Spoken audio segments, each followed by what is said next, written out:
Paz do Senhor a todos, seja bem-vindo ao canal Bíblia Simples. É um privilégio estar aqui junto com vocês e é um grande privilégio ainda mais estudar a Palavra de Deus, porque a Palavra de Deus é lâmpada para os nossos pés e luz para os nossos caminhos. Estudamos nos últimos 2 vídeos sobre o Verbo que se fez carne e no último vídeo estudamos sobre a apresentação de Jesus a Israel. Hoje vamos estudar o capítulo 4, que fala do encontro de Jesus com a mulher samaritana.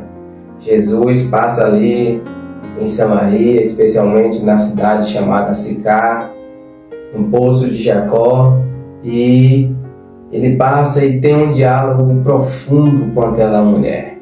Um diálogo que vai discorrendo até Jesus Cristo apresentar como o Senhor, como o Salvador, como o Messias que veio buscar e salvar aquilo que se havia perdido.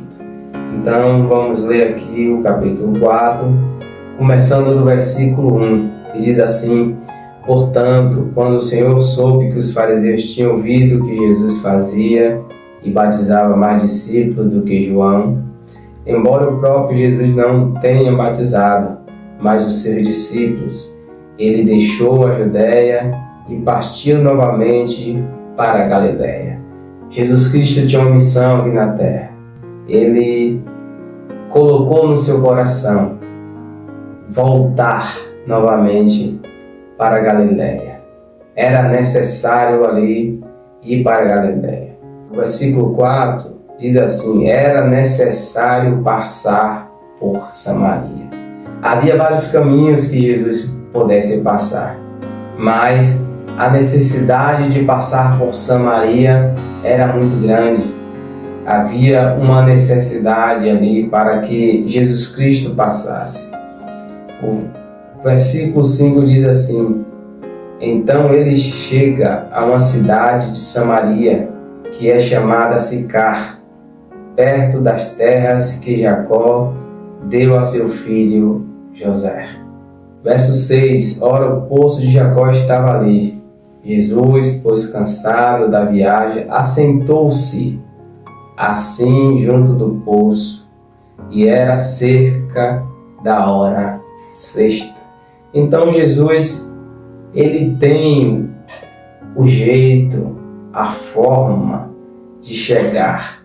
Ele chega ali 12 horas do dia naquele poço e senta ao lado do poço como se estivesse aguardando alguém que talvez ele ainda não conhecia, né?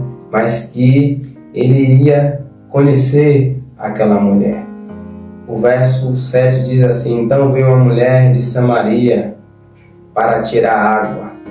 Disse-lhe Jesus: dar-me de beber. Eu imagino a cena: Jesus está ali no poço assentado e aquela mulher vindo com seu cântaro. Jesus de repente: dar-me de beber. Jesus queria água para saciar a sua sede e aquela mulher, não sei a causa, não sei se ela não queria encontrar outras pessoas naquele horário, porque era meio-dia, o sol naquela redondeza, naquela região era muito quente, mas Jesus, ele sabia, ele sabe o momento de chegar, a hora de chegar. Então Jesus começa a ter um diálogo com aquela mulher. O verso 8 diz assim: pois os seus discípulos tinham ido à cidade para comprar alimento. Jesus não estava viajando sozinho. Jesus estava com seus discípulos, mas todos foram para a cidade comprar alimento. Mas só ficou só Jesus. Versículo 9 diz assim: então disse-lhe a mulher samaritana: como é que tu, sendo judeu, me pedes de beber a mim, que sou mulher de Samaria? Porque os judeus não se relacionam com os samaritanos. Aqui a gente vê um conflito geográfico. Os samaritanos não se comunicava com judeus. Judeus não se comunicavam com samaritanos. Então havia um conflito e Jesus veio quebrar. Jesus veio desfazer qualquer preconceito, qualquer paradigma. Jesus Cristo veio para buscar aquele que se havia perdido. Aqui a gente vê agora no verso 10, Jesus respondeu e disse: se tu conheceras o dom de Deus, e quem é que te disse, dar-me de beber, tu lhe pedirias, e ele te daria água viva. Então, aquela mulher não sabia quem era Jesus, mas Jesus faz: se conheceras o dom de Deus, e quem que te pede de beber, tu lhe pediria e ele te daria água viva. Então a mulher não sabia, mas Jesus Cristo ele instiga o diálogo com aquela mulher. E aquela mulher diz aqui no verso 11, disse-lhe a mulher: Senhor, tu não tens como que atirar, o poço é fundo. Onde, pois, tens água viva? O primeiro ponto aqui é que a mulher olha para Jesus e vê que Jesus não tem nada para tirar aquela água do poço, porque o poço era fundo. Como é que você vai tirar essa água? Como? Porque o poço é fundo. Onde, pois, tens a água viva? É uma pergunta que a mulher faz para Jesus. Onde é que tem essa água viva? Onde achar? Onde é a fonte? Essa é a pergunta que às vezes devemos fazer. Onde é que é a fonte? Onde é que eu posso encontrar vida? Onde eu posso encontrar algo, alguém que pode saciar a minha sede? Jesus, ele pode saciar a sua sede. Jesus é que sacia a nossa sede. Jesus é aquele que alimenta a nossa alma. A palavra de Deus, ela é poderosa. Então aquela mulher faz essa pergunta: onde, pois, tens água viva? Me fale onde, me diga, pois eu quero saber. Como que aquela mulher quisesse experimentar desta água. Verso 12: és tu maior do que Jacó, o nosso pai, que nos deu o poço, do qual ele mesmo bebeu, e os seus filhos e o seu gado?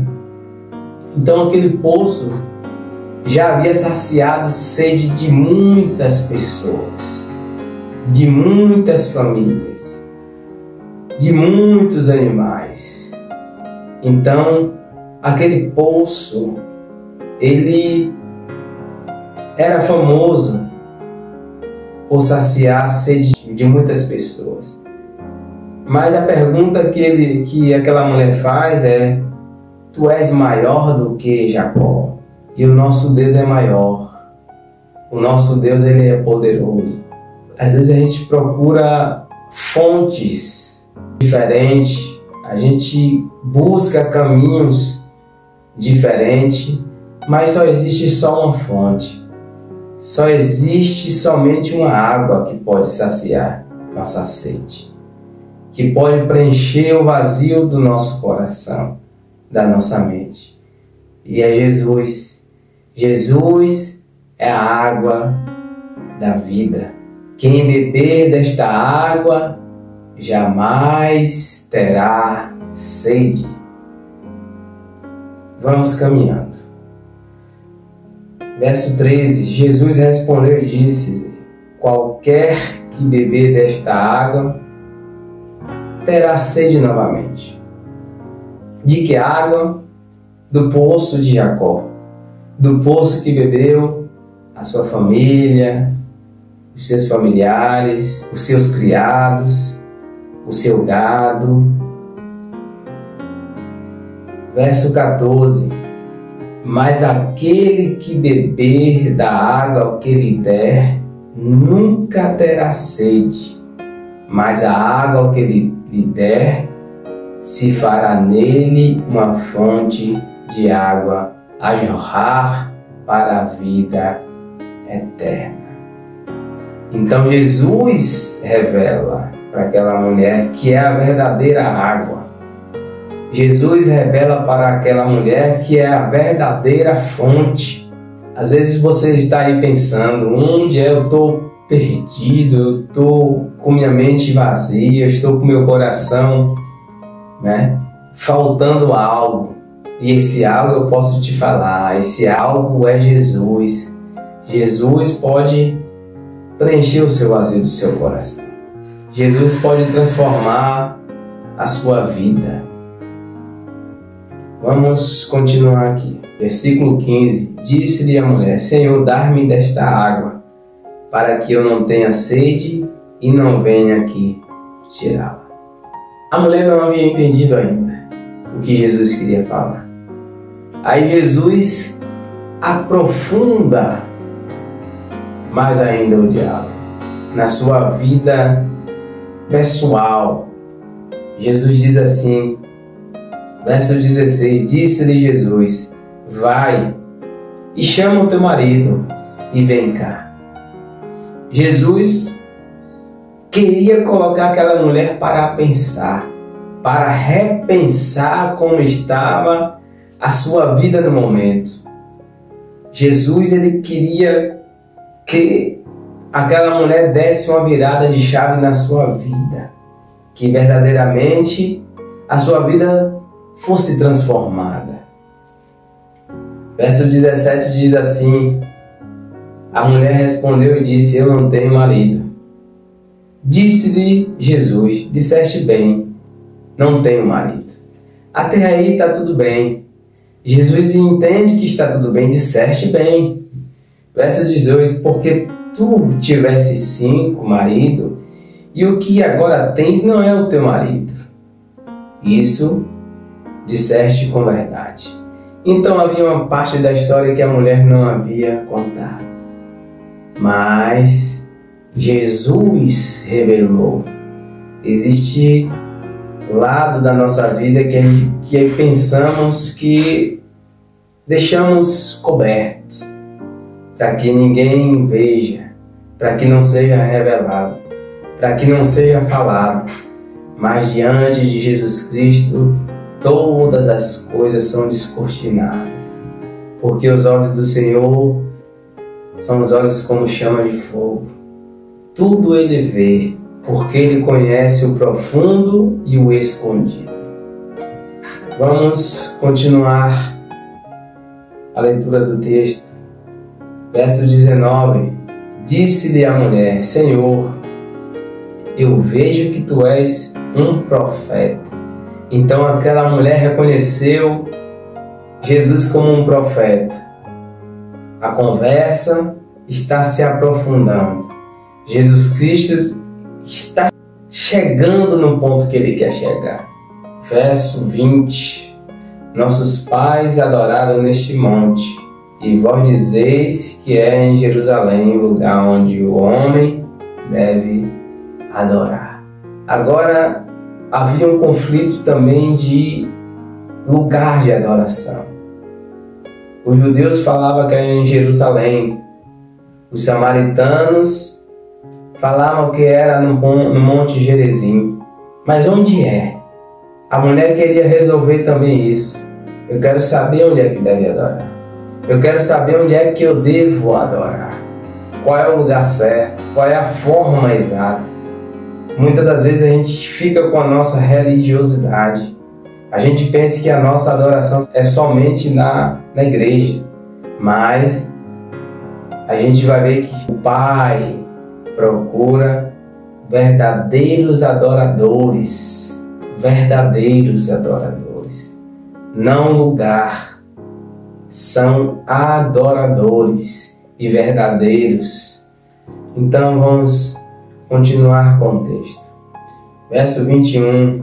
Disse-lhe Jesus: Mulher, crê-me, a hora vem em que nem neste monte, nem em Jerusalém adorareis o Pai. Aí Jesus Cristo já deixa uma coisa definida.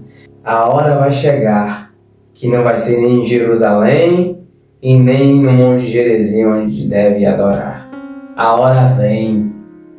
Verso 22. Vós adorais o que não conheceis, nós adoramos o que conhecemos, porque a salvação é dos judeus.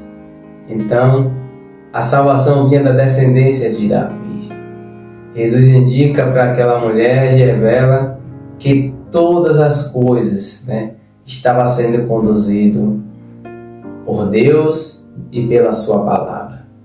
Verso 23 diz: mas agora vem, e agora é, em que os verdadeiros adoradores adorarão o Pai em espírito e em verdade, porque o Pai procura os tais que assim o adorem em verdade, por causa da sua palavra, a sua palavra que é poderosa.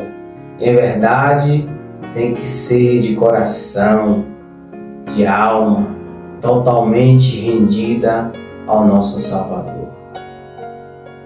Verso 24 diz assim: Deus é Espírito, e importa que os que o adorem em espírito e em verdade. Então, meu amigo, minha amiga, precisamos adorar ao nosso Deus. E não é uma adoração de qualquer jeito. É em espírito e em verdade. É com um verdadeiro coração, com a mente focada totalmente em Deus, com o nosso coração aberto, falando a verdade para o nosso Deus. Não adianta a gente omitir nada ou viver a nossa vida de qualquer jeito, mas precisamos ter uma vida verdadeira, voltada para o nosso Senhor, entregue para o nosso Salvador, e adorar em espírito e em verdade, espírito, alma e corpo. Em Romanos capítulo 12 diz assim, o apóstolo Paulo diz assim: rogo, pois, irmãos, pelas compaixões de Deus, que apresenteis os vossos corpos em sacrifício vivo, santo, que é o vosso culto racional, e não se conformeis com este mundo, mas transformai-vos pela renovação do vosso entendimento, para que experimenteis qual seja a boa, perfeita e agradável vontade de Deus. Então, se você quer experimentar a vontade de Deus, se você quer conhecer a vontade de Deus, se você quer saber aquilo que Deus quer verdadeiramente para a sua vida, entregue o seu caminho ao Senhor, como diz o salmista Davi. Confia nele e o mais ele vai fazer. Você vai conhecer, você vai experimentar a boa e a perfeita vontade de Deus. O verso de número 25 diz assim: a mulher disse-lhe: eu sei que o Messias, que se chama o Cristo, vem. Quando ele vier, nos anunciará tudo. Então, aquela mulher sabia que Jesus Cristo havia de vir. E aquela mulher diz assim: quando ele vier, vai nos falar tudo. Tudo. Então, tudo aquilo que aquela mulher precisava ouvir naquele momento, Jesus Cristo falou para aquela mulher. Jesus Cristo revelou para aquela mulher. Jesus Cristo mostrou para ela, ofereceu para ela a água da vida. E diz assim, o verso 26, Jesus disse-lhe: eu sou eu que falo contigo. Jesus Cristo se revela. Jesus Cristo se revela para mim e para você, meu amigo, minha amiga. Jesus Cristo fala conosco todos os dias por intermédio da sua palavra. O que basta é a gente reconhecer as nossas falhas, nossos erros e seguirmos a Cristo. E seguirmos a Ele. Jesus Cristo diz assim: eu sou o caminho, eu sou a verdade e eu sou a vida. Ninguém vai ao Pai senão por mim. Então, só através de Jesus Cristo podemos nos achegar até Deus. Jesus Cristo diz assim: eu sou a porta. João capítulo 10, quem entrar por mim, salvar-se-á, entrará e encontrará pastagem. Então Jesus Cristo é a porta da salvação. Verso 27 diz assim: e nisto vieram os seus discípulos e se maravilharam-se de que estivesse falando com a mulher. Todavia, e nenhum lhe disse: que perguntais? Ou por que fala com ela? Então, os discípulos entenderam que aquele momento era um momento especial para o Mestre. O verso 28 diz assim: deixou, pois, a mulher o seu cântaro e foi à cidade, e disse-lhe aqueles homens. Verso 29, vinde e vede o homem que me disse tudo quanto tenho falado e feito. Porventura não é este o Cristo? Verso 30, saíram, pois, da cidade e foram ter com ele. Então, a partir do momento que Jesus Cristo chega para aquela mulher e fala tudo o que ela precisava ouvir, e ela aceita da água verdadeira, da água que sacia a sede, da água que preenche o vazio do nosso coração e da nossa mente, aquela mulher larga o seu cântaro, deixa o seu cântaro e começa a anunciar o Cristo que revela, que muda, que transforma a vida. O mesmo Cristo que transformou a vida daquela mulher é o Cristo que pode transformar a sua vida, de fazer de você uma nova criatura em Cristo Jesus. Vamos ficar por aqui, mas eu peço que você continue caminhando comigo para os próximos vídeos. Que o Senhor abençoe sua vida, que o Senhor te abençoe e te guarde, que Ele faça resplandecer sobre ti o seu rosto e te dê a paz. Se você gostou, curta, comente, compartilhe da palavra de Deus, se inscreva no canal, que o Senhor abençoe sua vida grandemente, em nome de Jesus. Até o próximo vídeo.